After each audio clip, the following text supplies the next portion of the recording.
Autre actualité de ce mardi, le procès du chauffeur du camion-ben de Rochefort. Son véhicule était entré en collision avec un car scolaire en 2016, tuant 6 adolescents. Le procureur a demandé la peine la plus forte, 5 ans de prison, dont 3 avec sursis.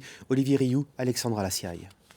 5 ans d'emprisonnement, dont 3 avec sursis probatoire. Voilà le réquisitoire du procureur. Pour lui, une faute d'inattention et une négligence ont conduit à la mort de 6 adolescents.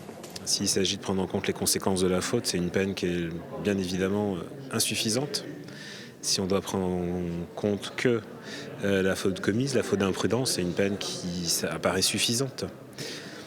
Il n'y a pas de bonne solution. Ce procès hors norme aura été plus court que prévu. 2 jours au lieu de 3, et ici, personne ne s'en plaint vraiment. 48 heures où le prévenu et les parties civiles et leurs proches ont pu parler, livrer leur douleur et leur vision des choses. Cet effet de catharsis a vraiment joué.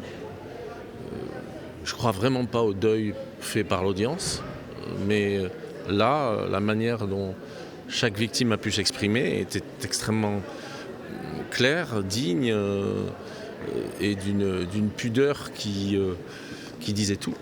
Cet après-midi, le procureur est revenu longtemps sur la responsabilité et les circonstances de cet accident tragique. Les trous de mémoire du prévenu sont, selon lui, le résultat d'un mécanisme de défense, de survie même.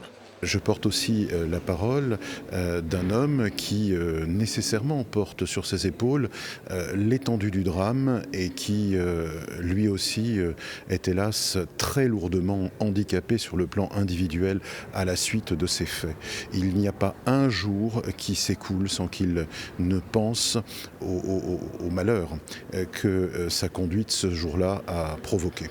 Prévenus et parties civiles devront encore faire preuve de patience. Le jugement a été mis en délibéré.